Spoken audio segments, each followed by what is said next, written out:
You're listening to the House of Cards on the Big Patriot Radio Network. All music on this podcast and radio network are purchased under applicable licenses by the Big Patriot Radio Network.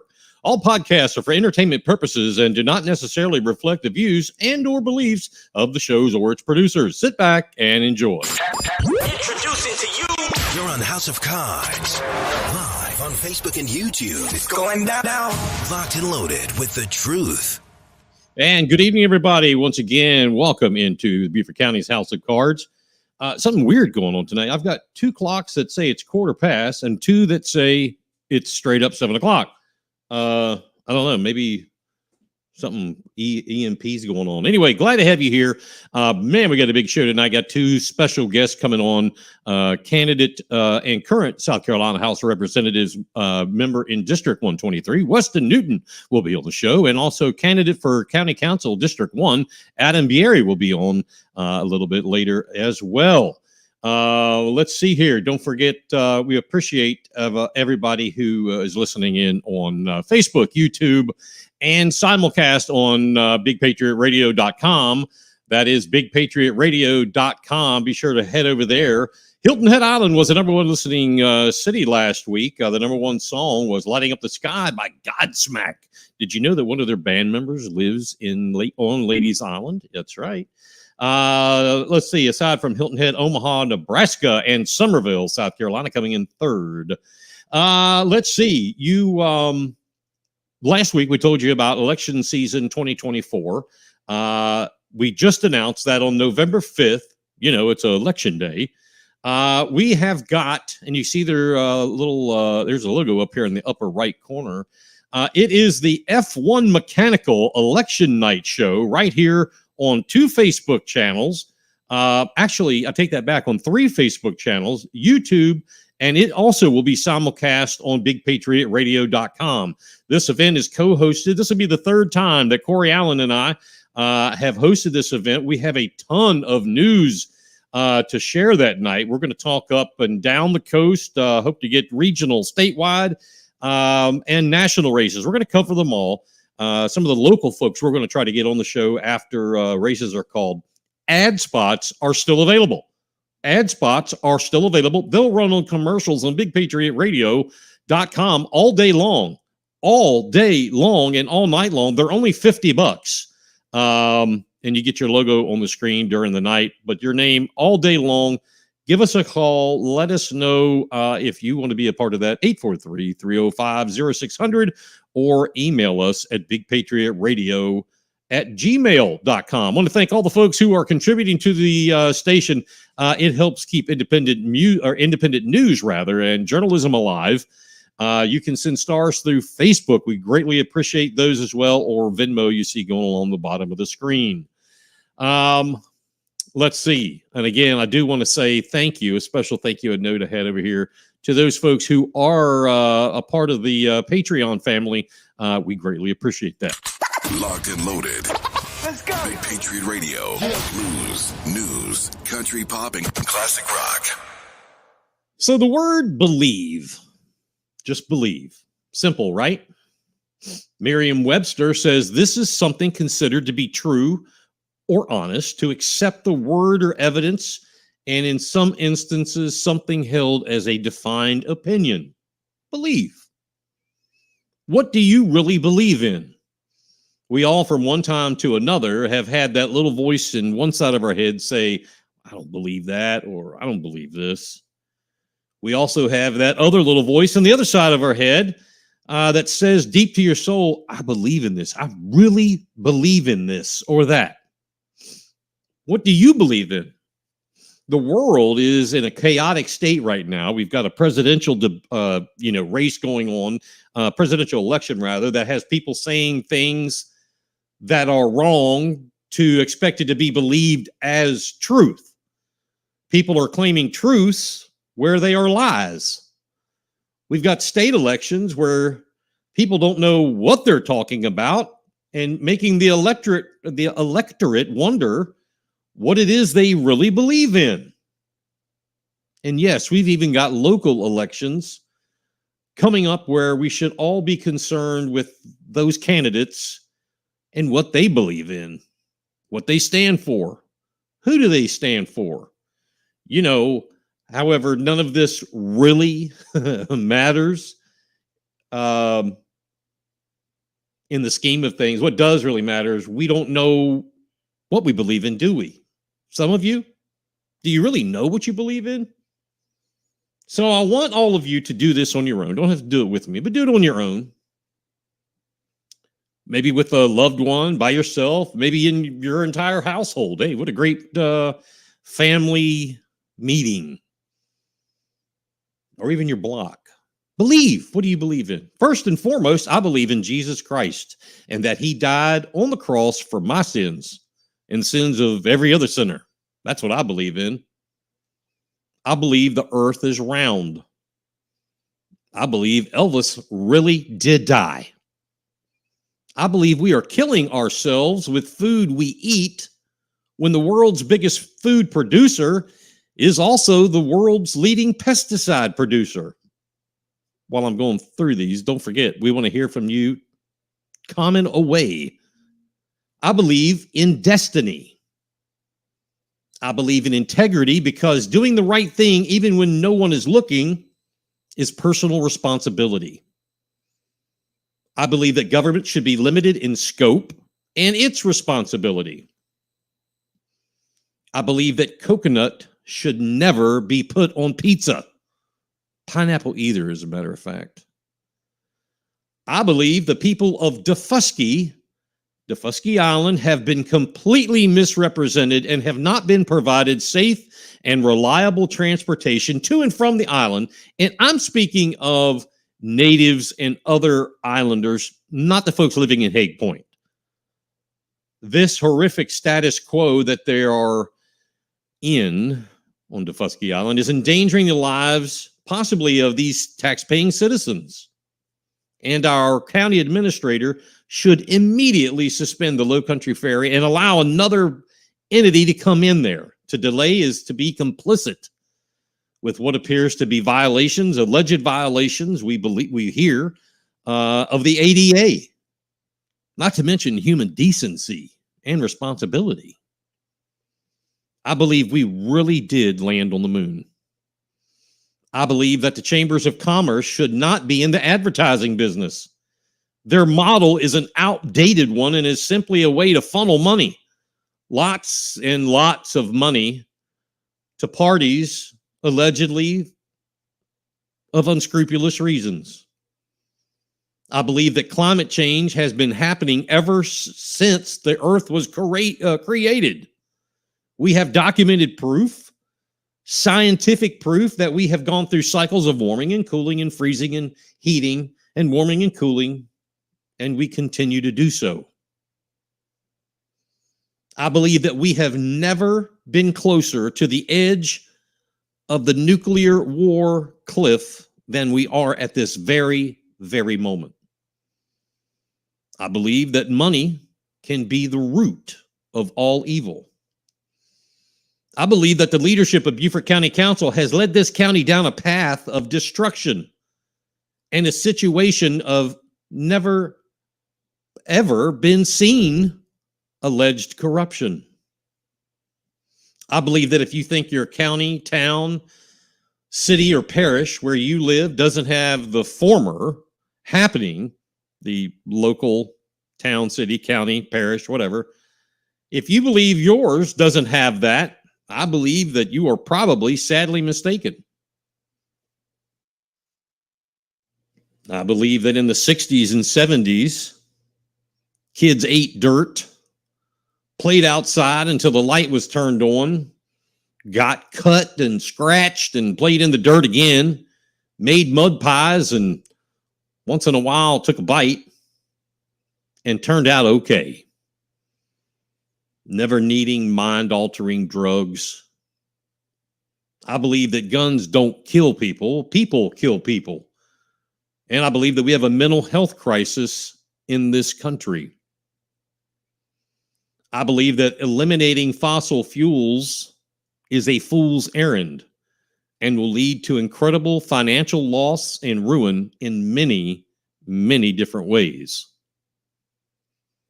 I believe that when I was in high school in the 80s, we carried shotguns on our truck rear windows and were not seen as a threat to anyone, white, black, Asian, whatever. That wasn't a threat. I believe there is not one part of a pig that you can't eat. And with that, I believe that bacon is the food of God. I believe that grandkids are a reward.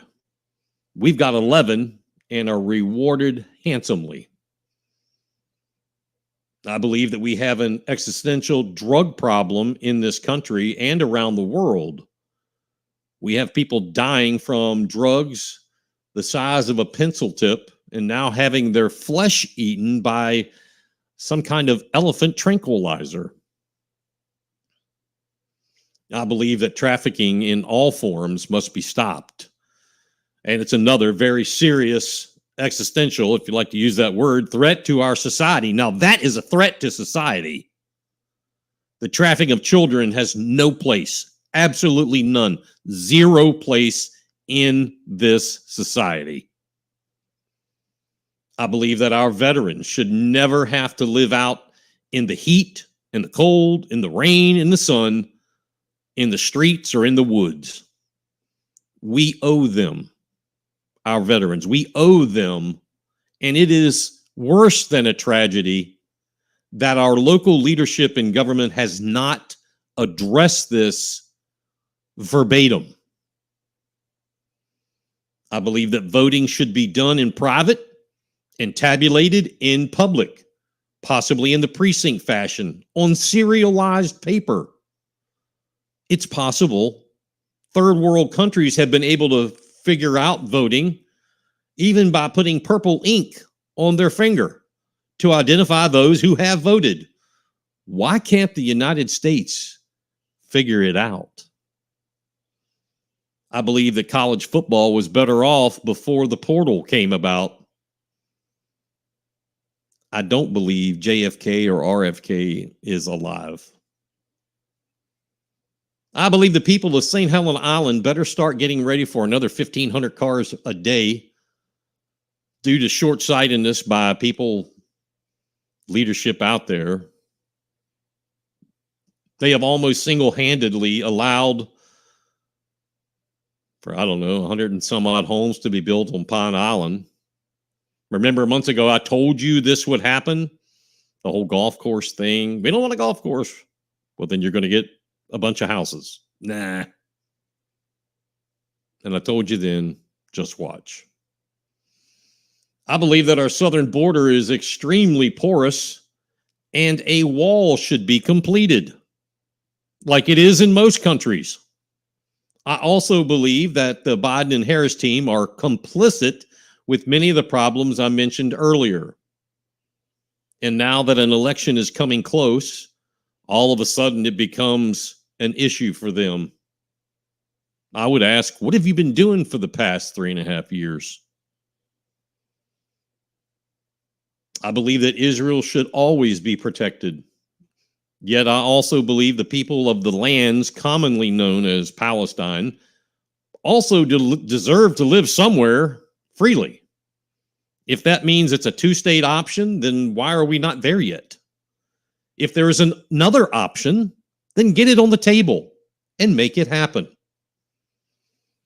I believe, again, remember, I want you to ask yourself, what do you believe in? I believe Social Security in its current form, it's completely unsustainable, and time is essentially almost out. Why no one has had the gumption, it's talked about a lot, but no one has had the fortitude, or maybe they're doing it behind the scenes, but to begin a market-based system, not eliminating anything, where are my hands? There they are. Not eliminating anything anyone has already put into Social Security. I'm not talking about that. But not working on it for the future. We do need to care about our future. If our grandchildren are a reward, then it's a disservice to our grandchildren not to look to the future. Get a market-based system going. Otherwise, it's a disservice and a malfeasance of responsibility. I believe we are taxed too much. Taxed on our income, taxed on the land we buy, then taxed on the house we put on it, taxed on our cars and trucks, taxed on the food we eat, and the furnishings we want for the homes we were taxed on. Then taxed on our investments, trying to do the right thing, to have a nest egg for when we're old and retire. And then taxed yet again if we have been successful and take out any money too early. Seems to me like a flat and fair tax system, some kind of combination, seems to work, or would work. Let's just do it. I believe yes, ma'am, no, ma'am, yes, sir, no, sir, are all still extremely valuable tools to teach our children and our grandchildren. I believe that children in public schools should be able to go to school without being influenced by any adult in coercion of things that are the rights of the parents. Teachers teach, parents parent.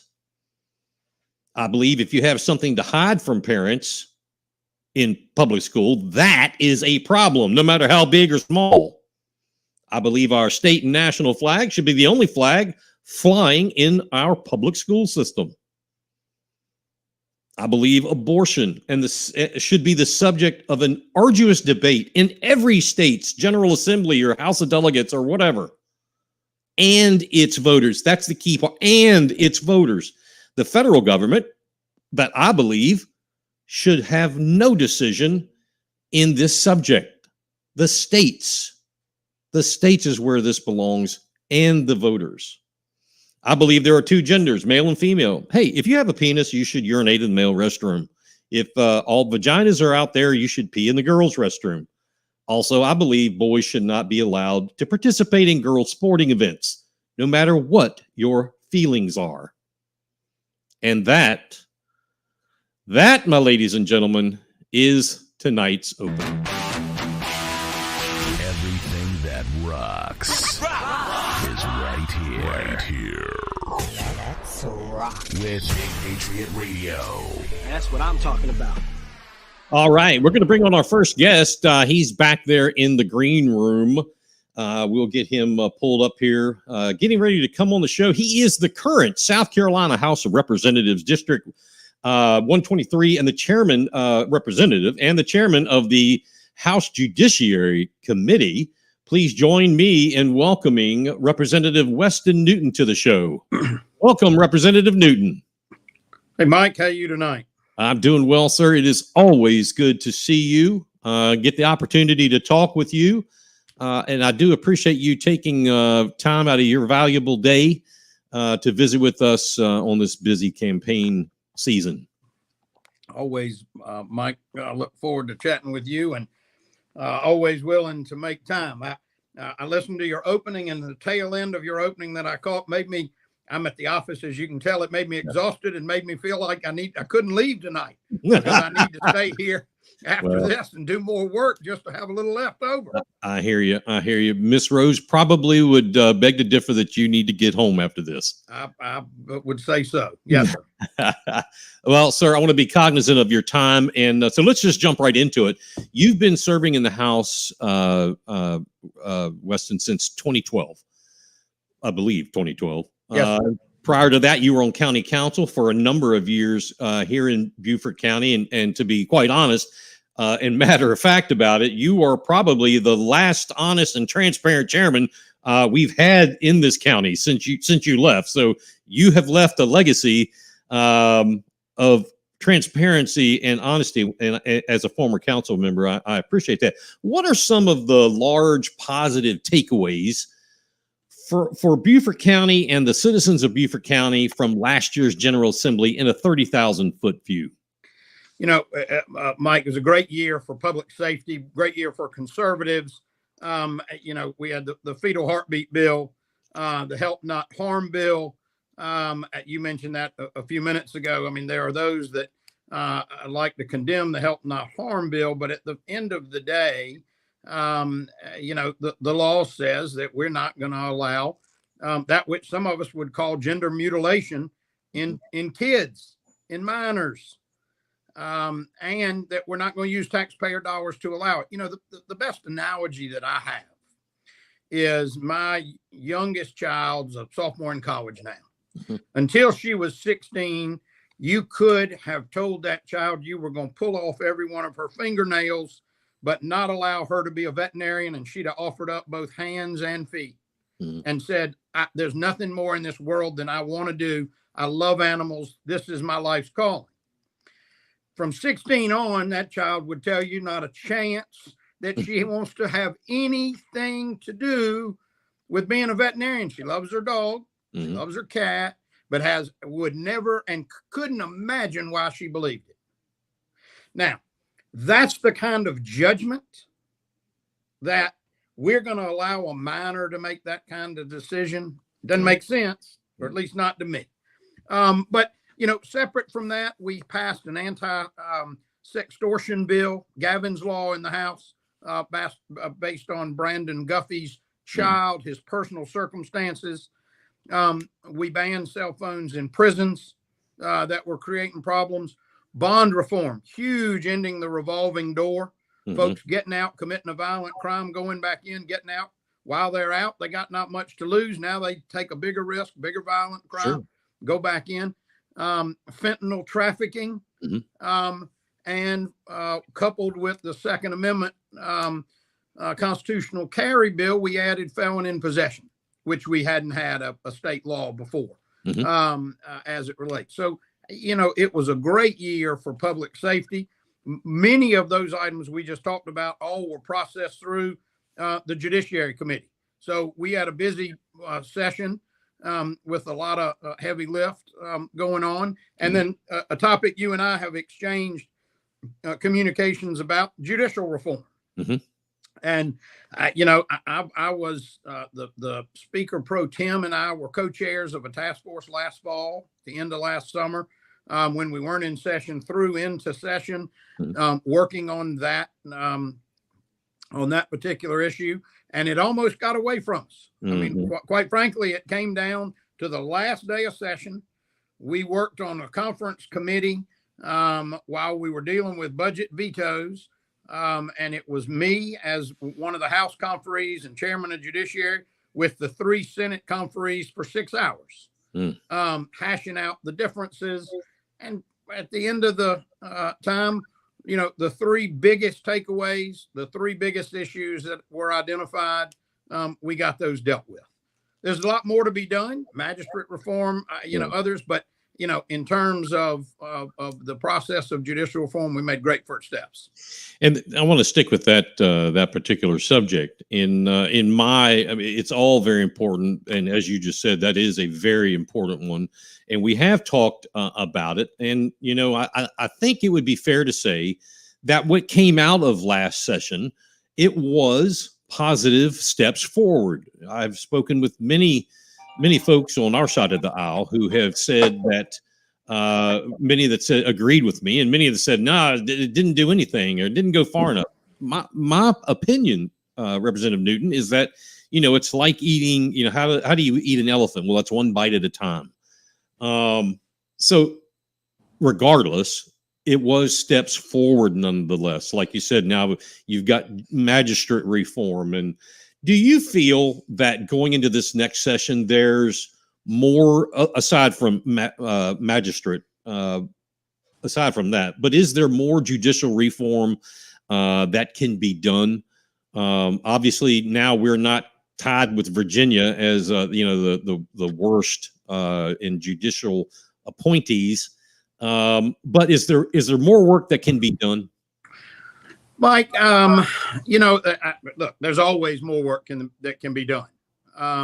You know, at the end of the day, the biggest criticism, whether real or perceived, was that the screeners put themselves in a place, the members of the General Assembly, for cronyism.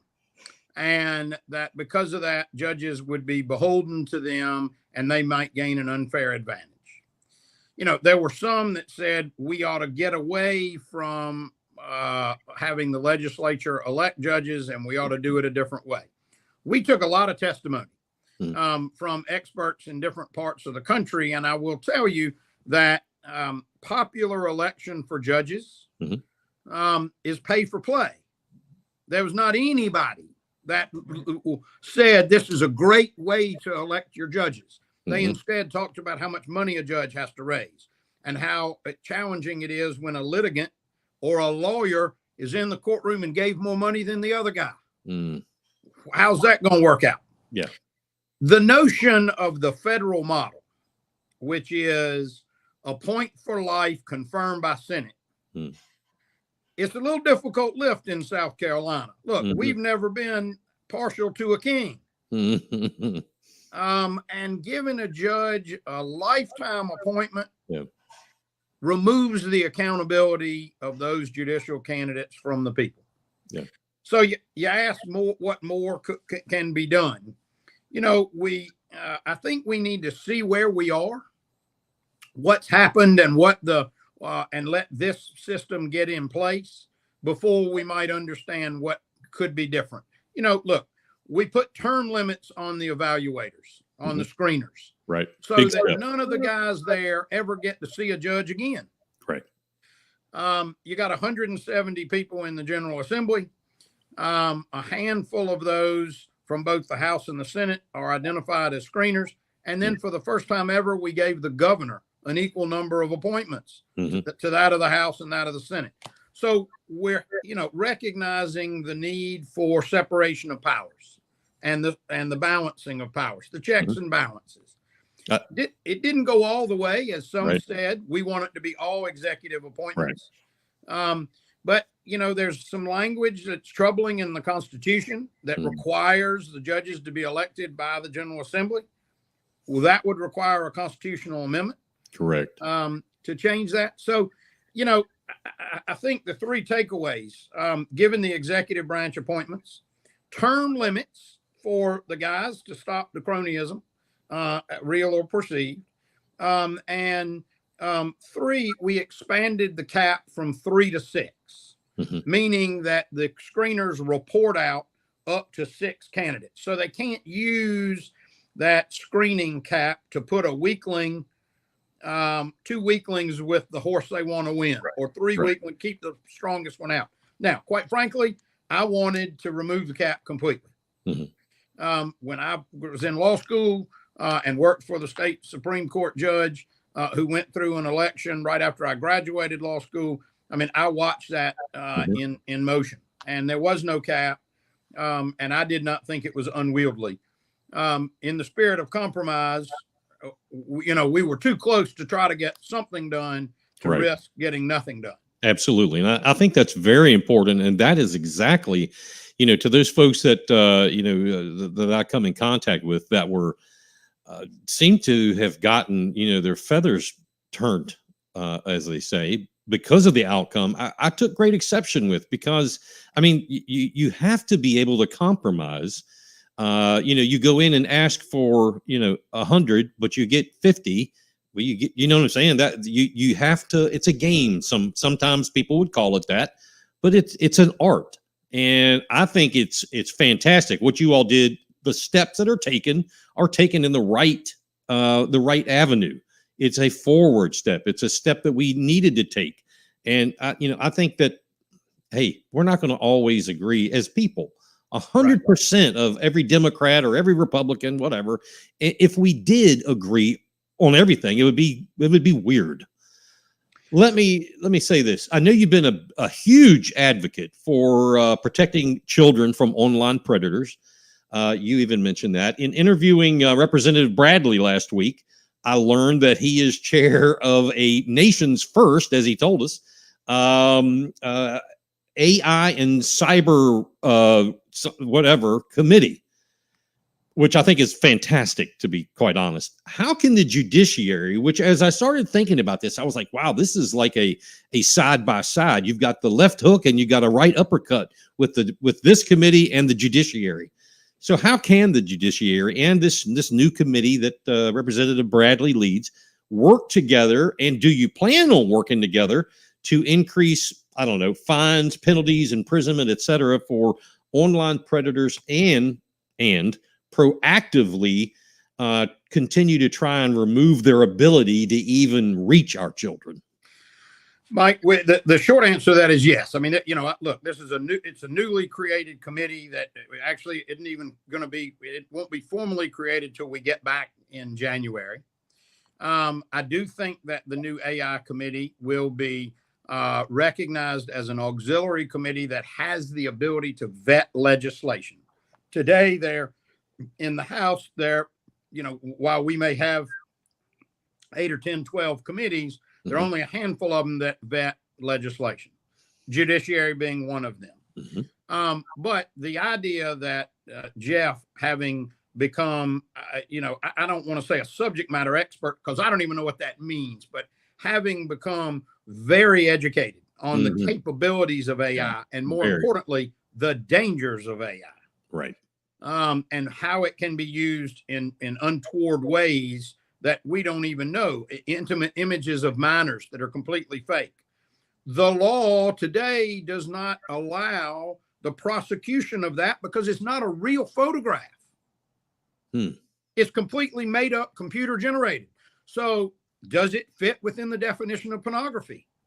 So all of those common law, traditional definitions of what we think about have to be examined and perhaps revamped in the world of AI, because you can create an image through AI that is virtually indistinguishable from a real image, but it's computer generated. Wow. And so is that computer generated image constitute pornography under existing state laws? Because in order to prosecute, we've got to make sure that we've got appropriate definitions in the law to do it. So, the Judiciary Committee will somewhere be along in there with Jeff's committee, continuing to do what we do. Their focus is going to be on what does AI mean? How is it used? How can it be untoward? And there may be some areas where if it is a criminal penalty matter, that comes over to Judiciary, or the bills that were filed this year that talk about using AI for illegal campaign activities, that those bills perhaps go to Jeff's committee to understand. This year we did pass porn age verification in South Carolina, Judiciary bill. And during that, there was great discussion about, does this definition, will it cover AI and computer generated? And so as all that advancements in computer artificial intelligence become more developed, we've all got to become more adept with how we keep up with it. One bill that we passed in the House that I was disappointed the Senate didn't take up and didn't pass was the social media parental age verification for minors. There's a great Netflix video about the dangers of social media and how it was targeted toward, it takes one swipe to get in and 11 swipes to get out. And the algorithms that are used to target children and everything else. It's made, and the problems with social media are documented. They are clear, they're known. And we passed a bill that said if you're a minor, your parents got to consent to have a social media account. And Senate didn't take it up. We hoping they will. Yeah. Weston, one of the things that you mentioned at the very beginning, a hot item is trafficking, specifically drug trafficking, human trafficking. I work with several groups that deal with trafficking and on a public level. But as Judiciary Chair, do you foresee anything coming? Maybe pre-filed bills that can strengthen penalties, make it to where someone was telling me, make it where someone getting caught in this business, South Carolina would be like the last place you want to do that at. Is that something that's in the pipeline that you are aware of or have conversed about? Well, Mike, obviously, the trafficking is a huge issue that everybody is attuned to and trying to understand what that means different today than it did 5 years ago or 10 years ago, and what we can do to combat it. Yeah. We passed some legislation last year to provide some safe harbors for victims of trafficking, so that they perhaps wouldn't get charged with prostitution if they were, they were compelled and coerced into having to do it. There are other tools with legislation that was filed that one that the clock ran out of, that we moved through the House and then it just got hung up, that the Attorney General was pushing to allow the access to pathways in computers and getting administrative subpoenas and subpoenas to look at records. And of course, that's a slippery slope because of the right of privacy.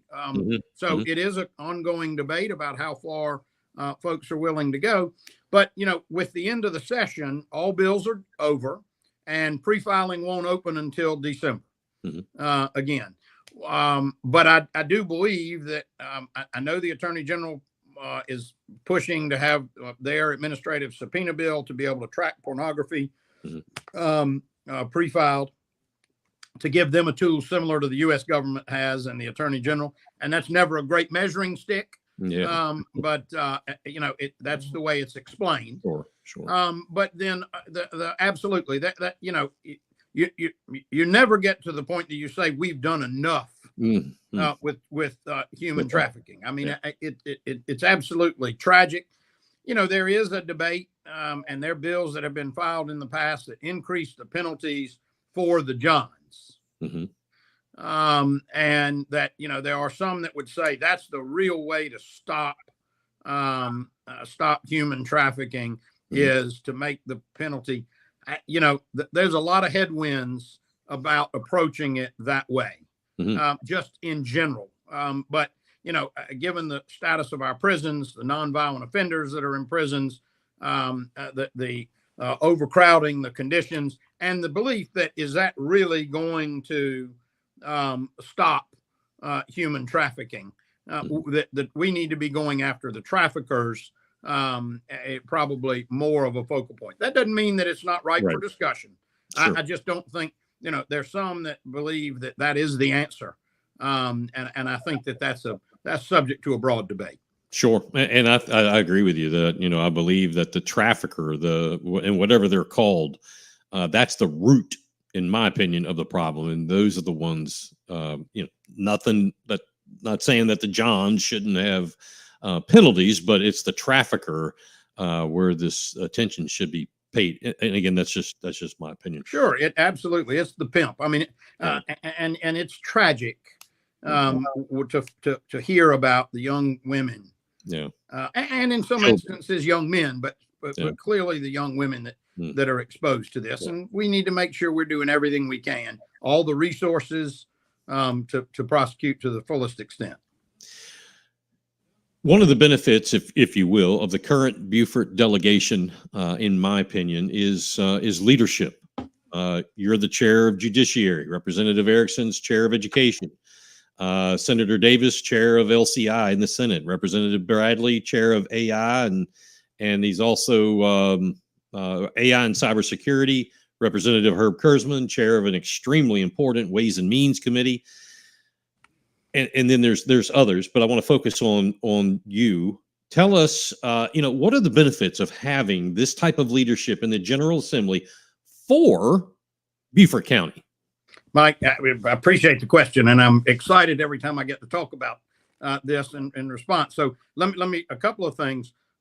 One, while Bill can't announce it yet, I've got it on pretty good authority that Bill will be Herb Kurzman, chairman of LCI. Wow.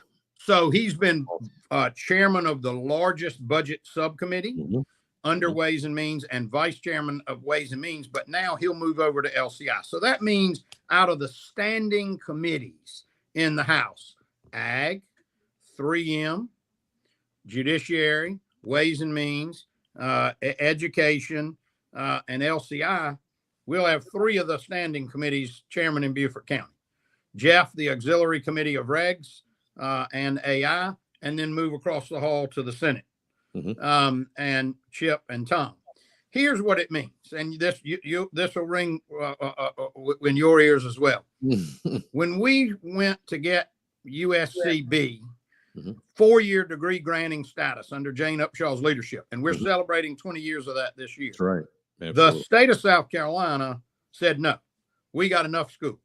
In that same era, I tried to get money for a traffic light at Sun City when it had been opened and was told, we don't have the money. And yet there was a fountain being built at Jerry's truck stop at exit 108 in Manning, South Carolina. That's where my bride's from.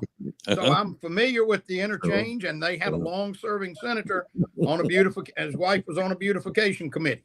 We couldn't get the money for a traffic light. Right. That was our answer. 278 widening wasn't on the state's 20-year needs list. I went back and forth to Washington.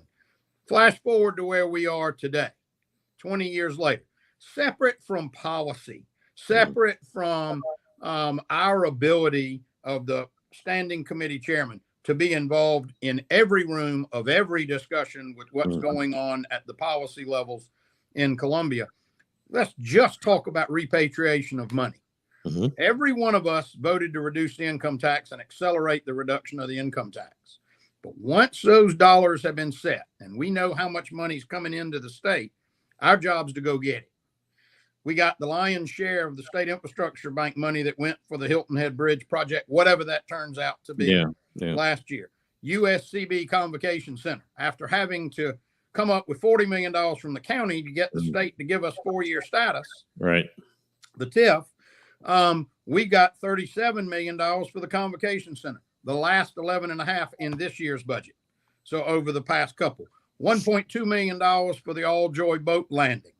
It goes on and on. Hayward House, historic Bluffton Foundation, Mitchellville, $1 million, Beaufort Jasper YMCA, $600,000, $1 million for Beaufort County Economic Development Corporation, the Sheriff's Department, a crime lab, $500,000, TCL 1.8. All of this is non-recurring dollars that we went in, and once that pot got set, we said we want to make sure that while we're not one of the most populous regions in the state, by population, we're woefully behind many of the other areas. Often we're compared to Horry County, their population, their tourism contributions, well off the charts compared to ours. But we are no longer a donor county. Right. We're no longer a donor region that people take for granted. And, Mike, you and I have chatted about this before. What's frustrating is our news comes out of Savannah. Everybody around here can tell you how many people got shot in Savannah last night or all the bad stuff that happened. Very few people can tell you what happened in South Carolina because our local news coverage, television doesn't include it. Yeah. So it's frustrating that in the big picture, this part of South Carolina seems a little bit disconnected from the rest of the state and has for a long time. People in Columbia love to cash our checks. Oh, yeah. They didn't necessarily like to make return investments here. That's different now. That changes.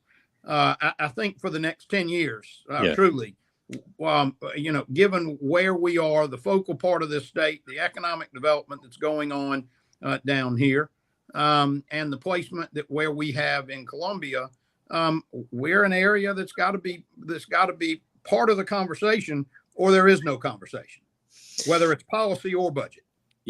Everything you just said, which I appreciate, really leads into my next comment, what I was going to ask you. And that's, when either I talk about our delegation or what you just said, and Representative Bradley pretty much said the same thing. And I would expect the same thing out of Representative Erickson and Herb Kurzman. But I think of one word when I hear or when I think about what you just talked about. One word comes to mind, and that's experience.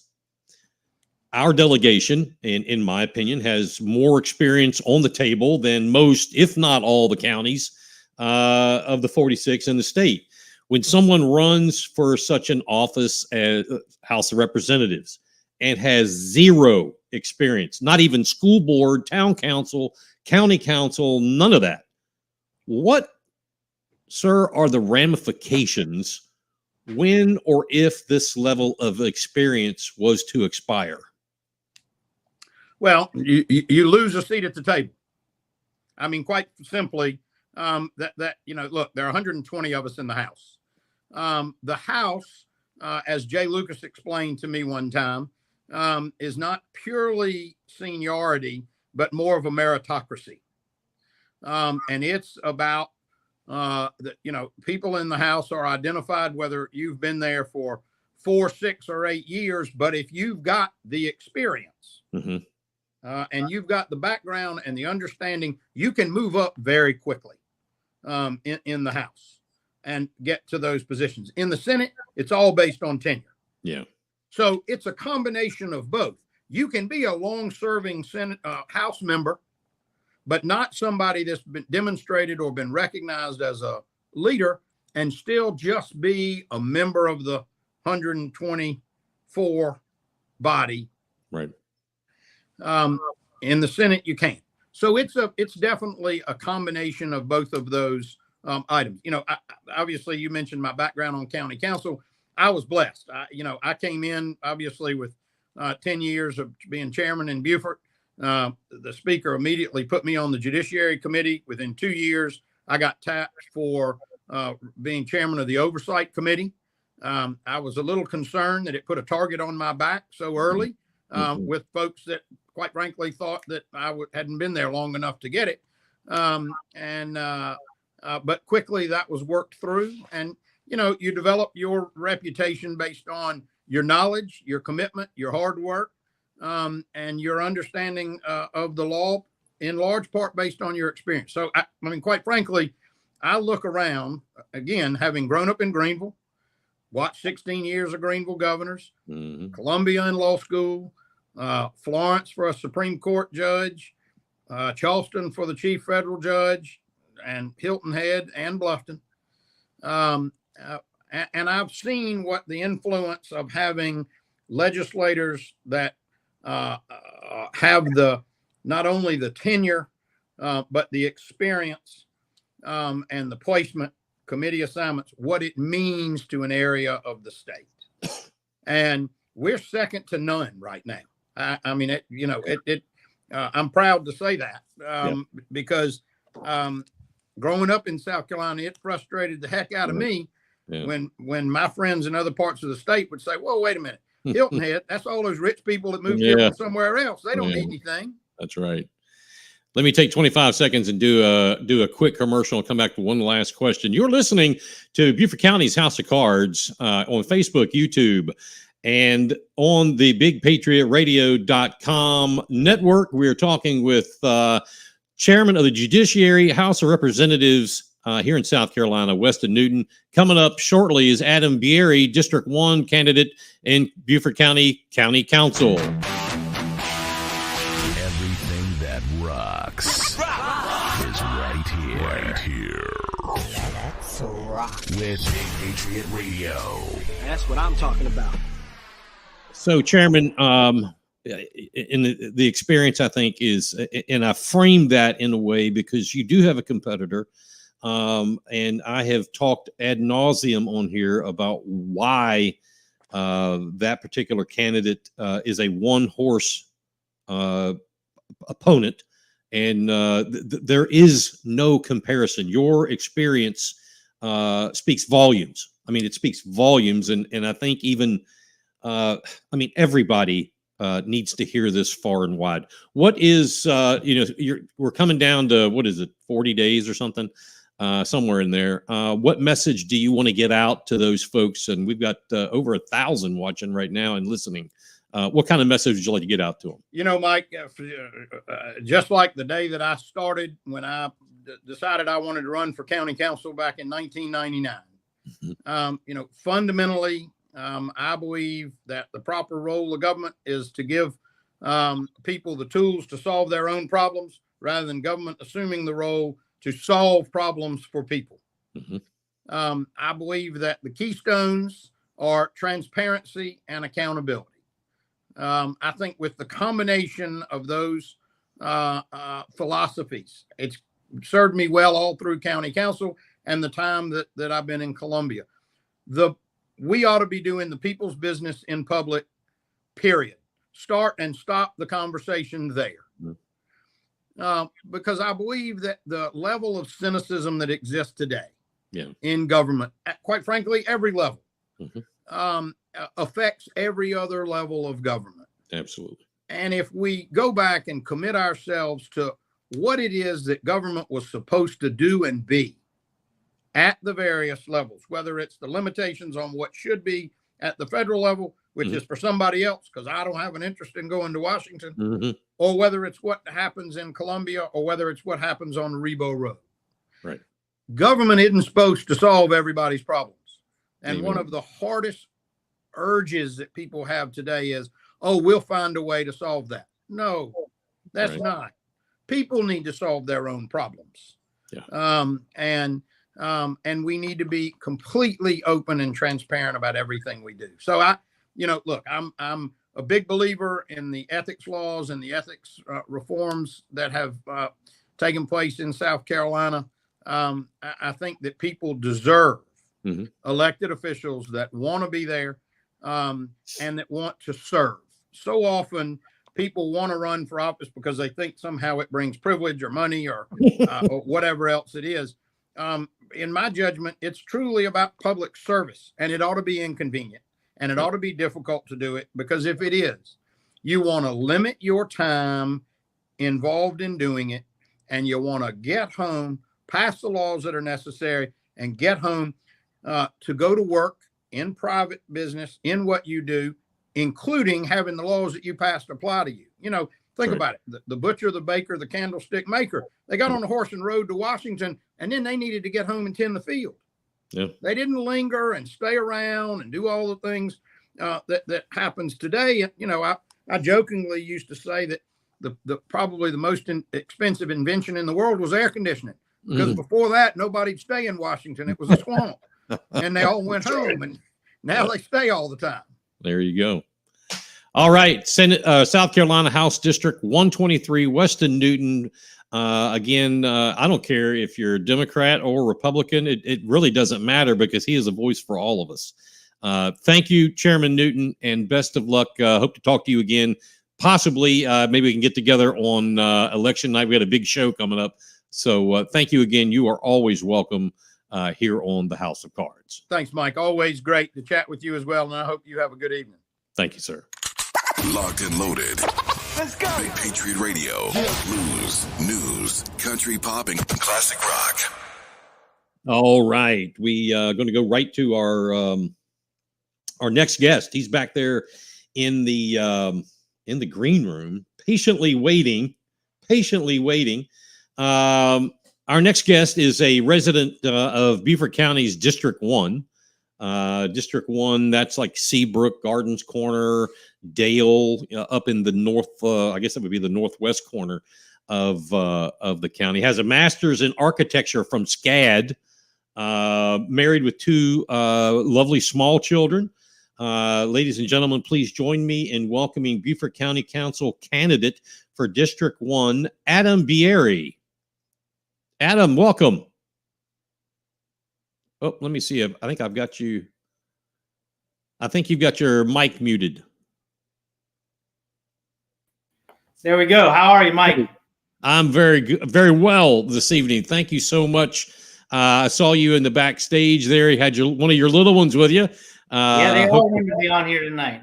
Hey, bring them on. Bring them on. It's a family thing. I really appreciate you taking the time out of your schedule. I wanted to ask you before we get going, your website says something about that you all live in a homestead. Is that homestead like living off the land sort of thing, homestead, or we're not 100% there, but yes, sir, it is. It's that's the ultimate goal. We have a good sized garden. We raise hogs, egg laying chickens and meat chickens, raise honeybees. So yeah, it's that's what we do. I think that is so awesome. And that's why I bring that up, because when I saw that, it really piqued my interest. My wife and I will watch shows about homesteading, and obviously where I live, I can't homestead, but we do what we can. That's right. with food storage and things like that, and alternative fuels for we're not going to go without air conditioning should something happen. But anyway, it's great to have you on here. Please tell everyone about the district you live in, and the district. Why do you want to represent it? Northern Beaufort County. It's rural. That's why I chose here. And I'm going to preface all this with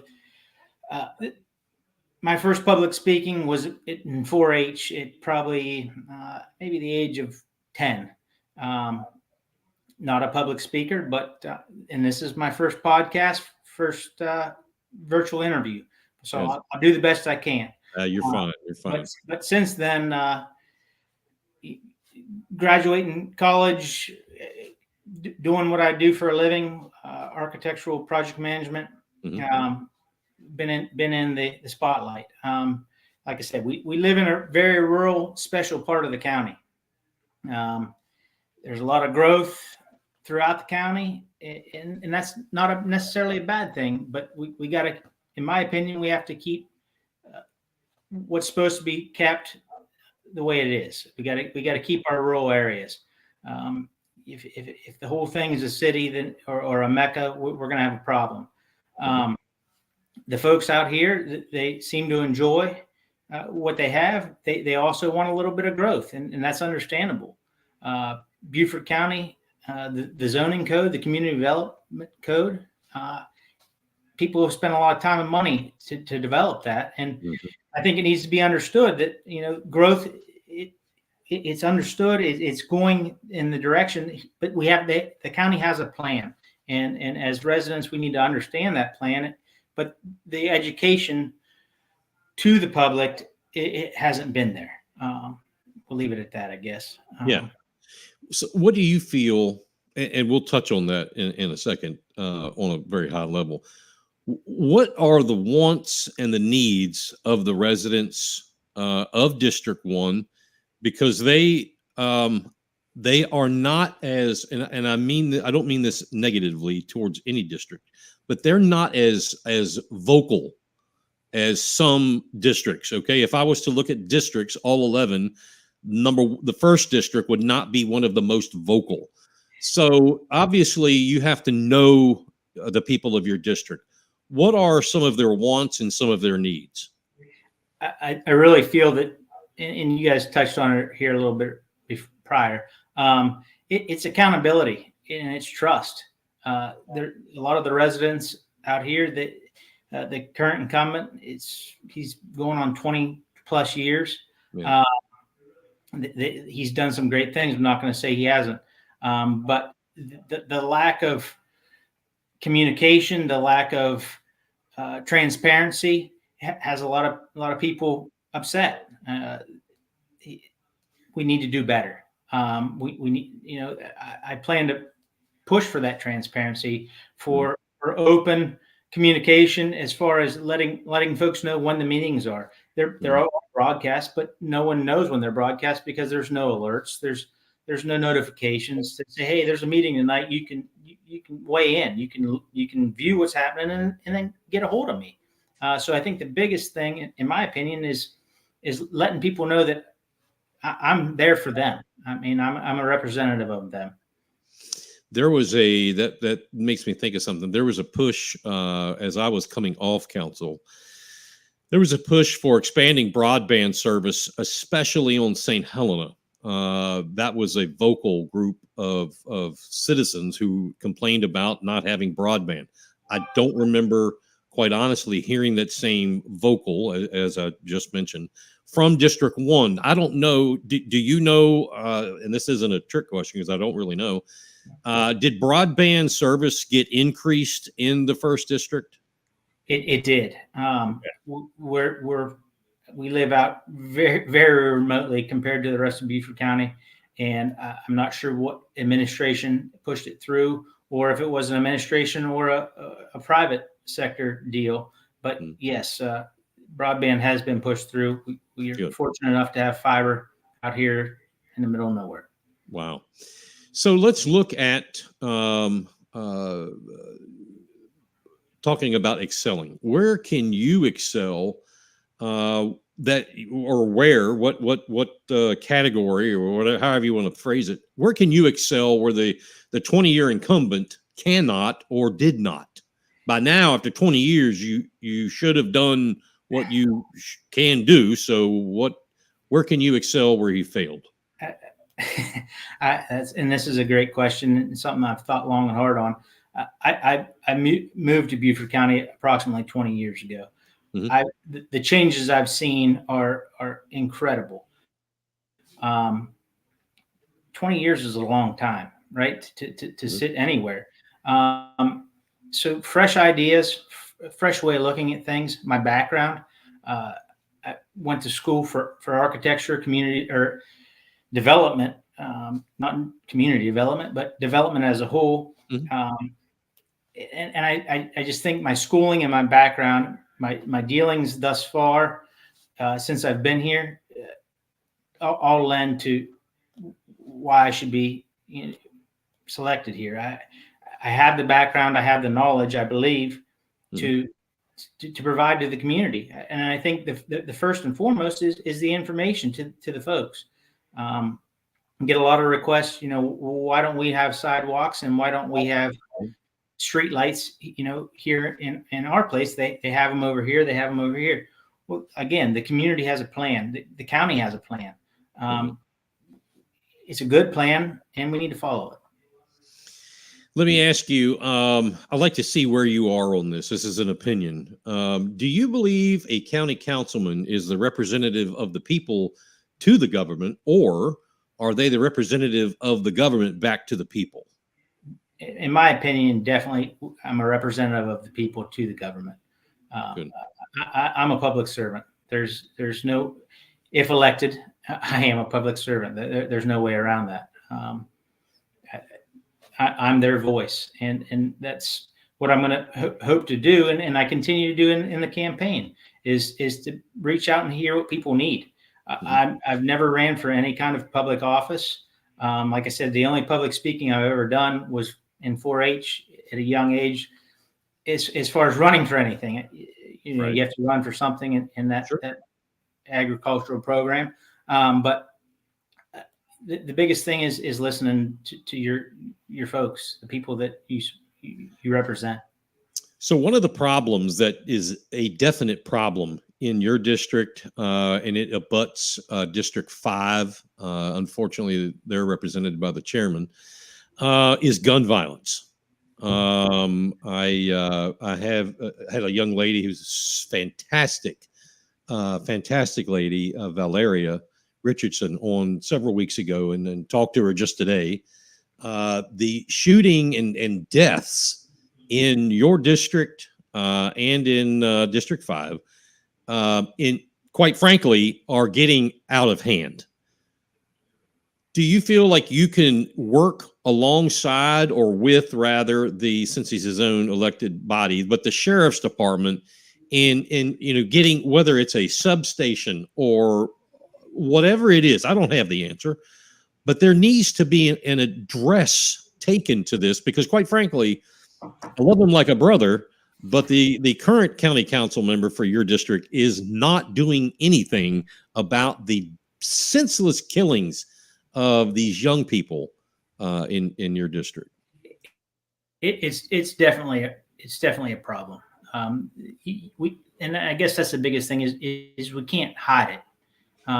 If you have a problem, you need to talk about it. No matter if it's on a county level or a personal level or a country level, if there's a problem, you need to talk about it. And I think that's the biggest thing is, yes, I would be definitely all for talking to the sheriff's office, setting up a substation or a call-in number or something, whatever we could do, because you're right, there is way too much of that happening.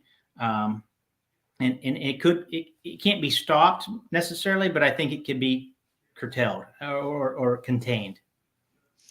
So let's look at, I think that is, before I go forward, let me say that I think that is one of, if not the most important thing that we can do as a county, is to stop these senseless killings No doubt. of these young people, killings of anybody. Don't get me wrong, but the young people it's horrific to continue to hear this. So let me kind of lead into this. You're running as a Republican. The incumbent is a Democrat. That district, I haven't looked since I was on county council, but looking back when I was there, it was a heavy Democrat balanced district. Do you feel that, the residents of District 1 have gotten to a point in life where they really don't care, as they really shouldn't, they really not care about what consonant is at the end of your name, R or D? It's more about let's get crap done. What's your opinion of that? I do. And personally, I feel that the county council should not have to run under a Republican, Democrat, or Independent. I mean, we're not dealing with a lot of the issues as your previous guest. We're dealing with local issues. We're dealing with stormwater. We're dealing with roads. We're dealing with development, and I don't think that is important as it should be, or as people make it. We'll put it that way. Gotcha. What do you feel about? You had mentioned residential growth. It's a large issue, pretty much everywhere across the county. Not much as one. Unless you tell me otherwise, in your district, how would you vote? And this may be not a fair question, but how do you think you would vote for new development and new growth in other districts? Either wide open growth or managed. What's your feeling with that? Again, thank you. Great question. This is what I went to school for. This is what I've been trained in. This is what I have a master's degree in. Is growth, right? I mean, you can't do architecture, you can't do development without it. I think, again, the county has a plan. That we have the comprehensive plan. We have it mapped out. Things should be able to be changed. It's not a concrete plan. Things should be able to be evolved, but there's a plan. So let's follow that. I mean, if something's set up for growth, allow the growth. If it's set up to be rural, I think we need to keep it that way.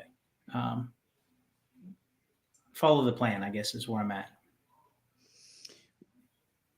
Do you believe that, let's look at District 1. I mean, is that a hotbed of residential growth? I mean, do you foresee, has there been conversations, D.R. Horton or Pulte, Syntex or whoever, coming off the top of my head, coming in there wanting to build, these mass, 200, 300, whatever development communities. Is that not part of the county's plan for that area?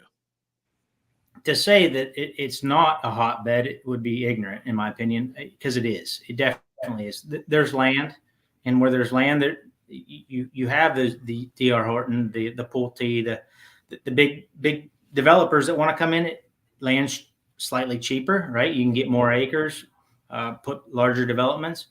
So yeah, I mean, it's a hotbed, and we need to watch out for it. Currently, the way it's zoned, it doesn't promote it. We'll put it that way, and that's why I agree with working with our current zoning folks to keep it that way. I mean, it would put you as the next county councilman in a predicament situation, possibly, when people in District 1 in the Sheldon, Seabrook, Dale area, when they talk about taxes, specifically fire taxes, the Sheldon Fire District, I believe, it's either the highest tax rate or right there at it. In looking at history and passing budgets and so forth, that was always a thing, and it's because obviously the population is so much less. Yeah. If someone was to say to you, how can we get these fire taxes, as low as they are in Bluffton? Is the answer, well, do you want to have, a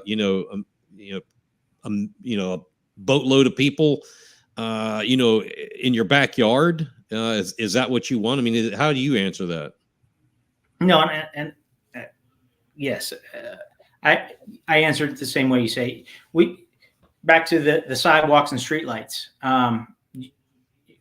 Do you want the sidewalks and streetlights? Because with that comes the growth.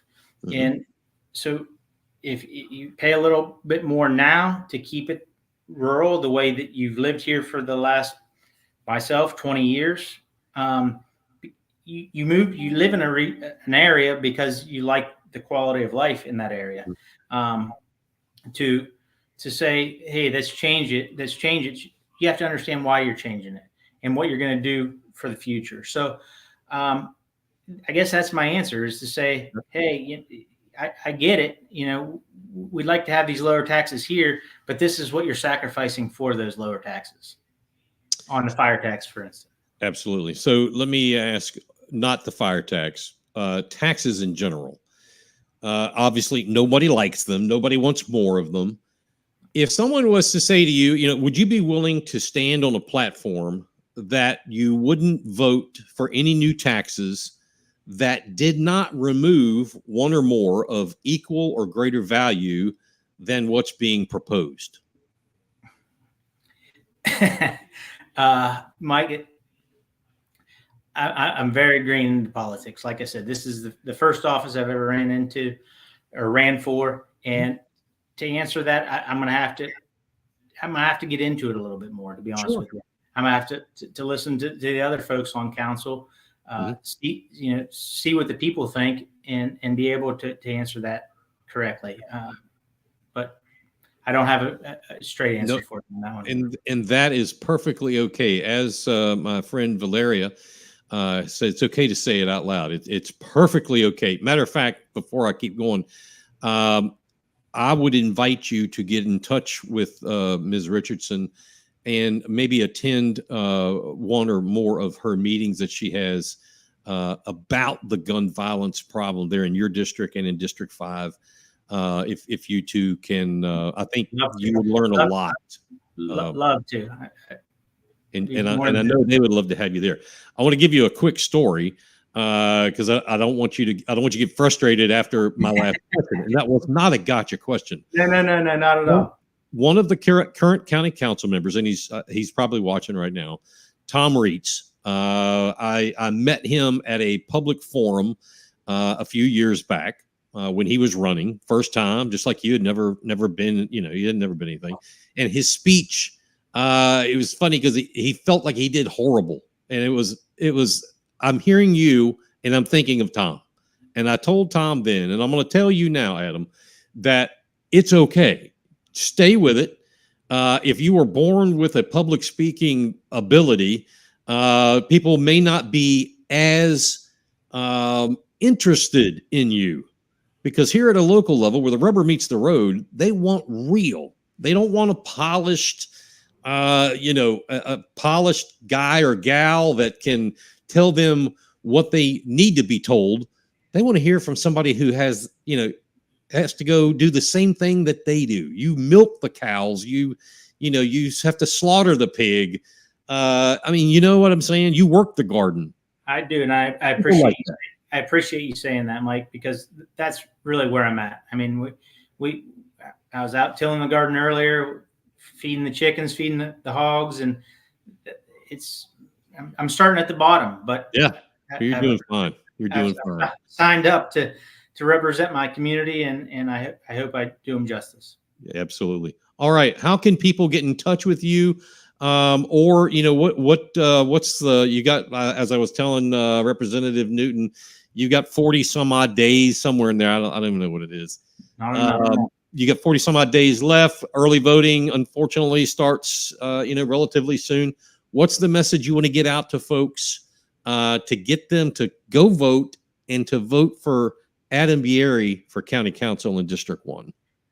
I say do your research. I mean, BieryCampaign.com is you can find out a bunch of information. We're also on Facebook. Multiple ways you can get a hold of me. Love to answer any questions you may have. But the biggest thing is, like I said, to be informed, to know who's running. I mean, and just be there. Just go vote. if you're not there, it doesn't matter. I mean, that's right. That's right. I got some folks though that want to come say hi. Absolutely. I don't know how I kept them at bay this long. Their mother did, but who's that? This is my son Atticus. Atticus, I love that name, Atticus. How are you? Good. You are on the House of For Beaufort County Council too. Absolutely. And who is this young one? This is Avett Lynn. Yeah.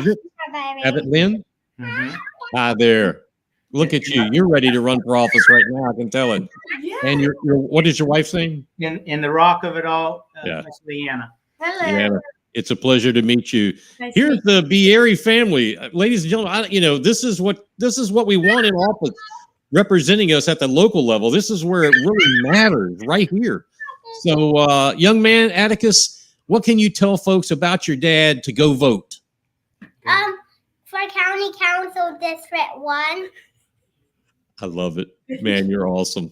You're awesome. Adam Biery and family, thank you for being on here.